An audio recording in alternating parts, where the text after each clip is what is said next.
Supriyadi, warga Gelagah Ombok, Kelurahan Ngampin, Kecamatan Ambarawa, Kabupaten Semarang, melaporkan seorang pengacara ke Polda Jawa Tengah. Pengacara tersebut diduga melakukan pemerasan terhadap istri Supriyadi dengan inisial LW yang sedang terjerat kasus hukum di Polres Semarang. LW saat ini ditahan di Rutan Salatiga atas kasus tindak pidana perdagangan orang. Saat itu LW ditahan di Polres Semarang dan didampingi pengacara yang ditunjuk Polres Semarang berinisial LES.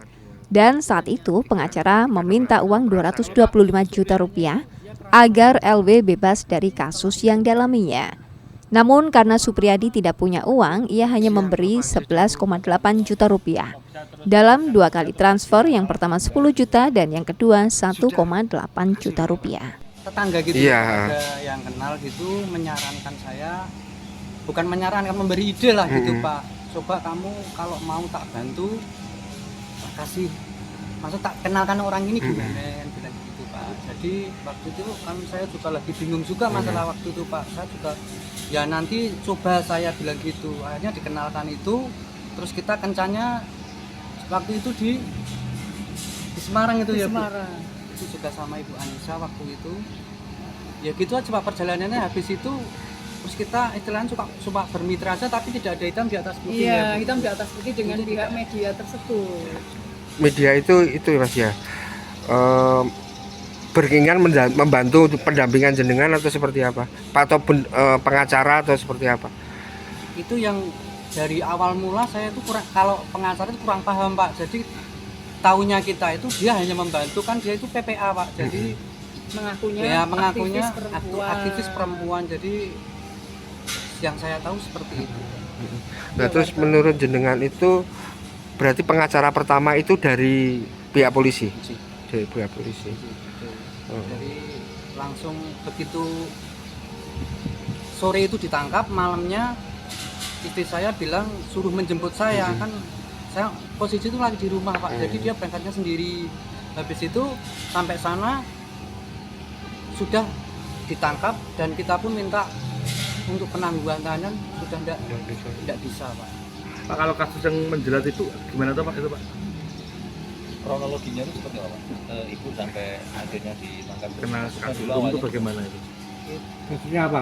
Kasusnya mengajak kan membantu itu toh. Iya. Ada tetangga datang. Itu bukan tetangga, itu masih saudara. Iya, masih saudara. Jadi datang untuk minta bantuannya untuk bekerja gitu Pak.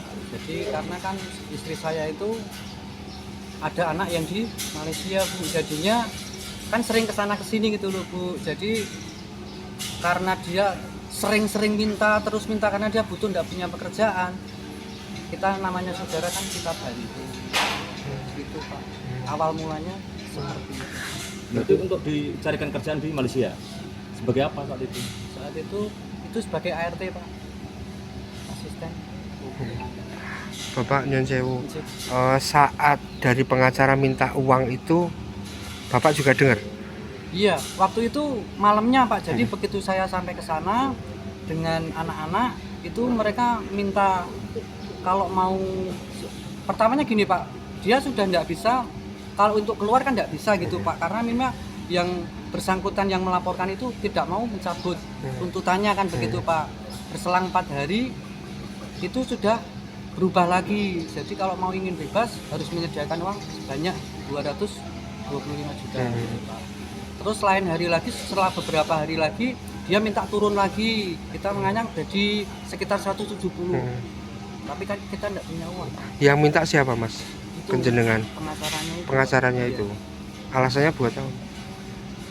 Alasannya kebebasan itu ya. Terus jenengan sempat nyetor uang berapa Mas sampai saat ini? Baru 2 kali itu Pak. Berapa? Yang pertama transferan 10 juta, yang kedua 1.800.000. Itu ke siapa? Ya yang pengacara itu. Rekeningnya dia. Digunakan untuk apa bebasan itu? Ada 2 perkara yang dilaporkan ke Polda Jateng. Pertama terkait profesionalitas kinerja Satreskrim Polres Semarang dalam penanganan kasus. Dan yang kedua, kasus dugaan pemerasan yang dilakukan pengacara dengan inisial LES. Untuk yang laporan pertama sudah ada surat dari Polda dinyatakan tidak ada pelanggaran dan penyimpangan dalam penanganan kasus.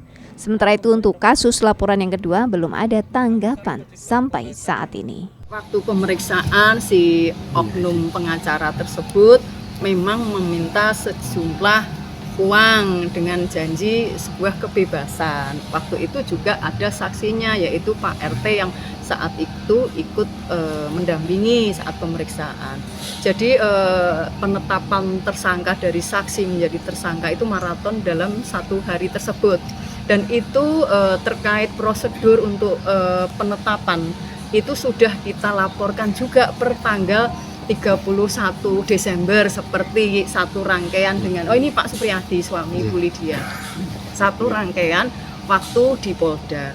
Kalau yang kaitannya ketidakprofesionalan polisi di dalam menangani kasus ini, kami sudah ada jawaban kemarin sekitar Januari 2025 dari Polda, bahwa dari Polda menyatakan inspektorat itu menyatakan tidak ada penyimpangan kaitannya prosedur ya. Jadi dari saksi menjadi tersangkanya itu kan maraton dalam 1 hari kemudian ditahan ya Pak Supriyadi. Itu dari Polda sudah ada konfirmasi bahwa tidak ada pelanggaran dan penyimpangan.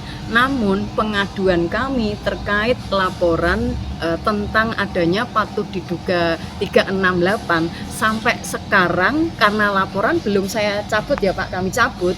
Jadi kami masih menunggu konfirmasi tindak lanjut dari Polda Jateng seperti itu.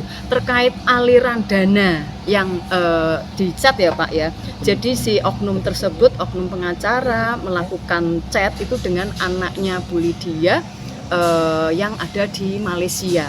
Jadi Bu Lydia itu nikah kan sebelumnya dengan warga negara Malaysia sebelum dengan Pak Supriyadi. Itu punya anak di sana dan sudah bekerja. Itu chatnya itu meminta 225 untuk jaminan kebebasan.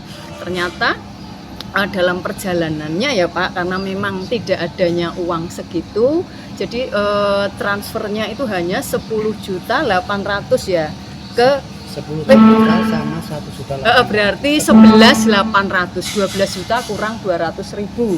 200 juta. Berapa tadi? Maaf. 12 juta kurang 200.000, maaf ya. Jadi total nilai itu 225 yang diminta, tapi karena keluarga memang tidak ada dana, jadi transfer ke yang bersangkutan itu 11,8. Tetapi aliran tersebut sampai sekarang kita juga nggak tahu ya. Tapi di dalam chatting tersebut ada bunyinya bahasanya polis gitu loh. Polis kan berarti polisi gitu ya, karena si pengacara itu logat untuk dengan anaknya yang Malaysia itu dengan logat logat Malaysia itu meminta uang tersebut. Jadi terkait ranahnya sekarang kaitannya dengan 368 tadi patut diduga ya karena belum terbukti, itu di Polda Jateng. Segala bukti dan lain sebagainya itu sudah kita serahkan ke Polda Jateng. Jadi ranahnya pihak Polda Jateng yang kaitannya laporan kami, karena sampai sekarang laporan tersebut belum kami cabut dan belum ada tindak lanjut dari Polda Jateng. Seperti itu Mas. Maaf Mbak, terkait itu di Polda Jateng jenengan yang laporkan itu pengacara atau polisinya Mbak? Kalau yang kaitannya tidak prosedur tadi ya. itu saya laporan tentang kinerja polisi Kabupaten Semarang. Ternyata kan sudah ada balasan nih. Nanti ada suratnya ini. Itu tidak ada pelanggaran dan penyimpangan. Tetapi laporan kami yang kedua kan ada 2 laporan yang kaitannya dengan patut diduga oleh oknum tadi pengacara lama itu belum ada tindak lanjut dari Polda gitu. Seperti itu Mas. Mbak, kalau yang kasus yang membeli Bu Lydia itu seperti apa gambarannya? Kalau sekarang kan kapasitas saya ini kan bukan kuasa hukum lagi ya. Jadi ranahnya untuk progres up to date-nya barangkali bisa ditanyakan ke kuasa hukum yang baru atau jaksanya terkait hal tersebut. Seperti itu Mas. Mbak, yang laporan kedua itu pemerasan itu termasuk polisi yang jenengan laporkan? Enggak, karena kan Pengacara? pengacaranya. Oh, pengacara saja. Iya, karena kan di situ bukti yang Mm-mm. kita punya itu pengacaranya yang Pengacara. komunikasi. Komunikasi ya. Kalau yang kaitannya polisi Aliran, itu ketidak profesionalan, Oh, gitu. karena terjadi salah ketik. Mm-mm. Itu kan harus kita ini ya untuk perbaikan kinerja kepolisian, karena penegak hukum kan semuanya bermitra ya, supaya apa, saling mengingatkan lah. Masa produk hukum salah ketik kan gitu, tetapi sudah ada konfirmasi dari pihak Polda Inspektorat Oh, gitu. artinya laporan kedua itu malah jenengan laporan ke pengacara yang pertama itu ya? Iya betul, yang Terkait pemerasan itu yang Betul. dilakukan oleh keluarga ya? betul. Oh, Kalau yang benar, laporan polisi kan atas nama saya nih kuasa hukumnya. Kemudian kalau laporan yang dirugikan ini Pak Supriyadi sendiri yang melaporkan si oknum, saya dampingi seperti itu, Mas. Hendro Teguh, Kompas TV, Kabupaten Semarang, Jawa Tengah. Sing dugaan kata-kata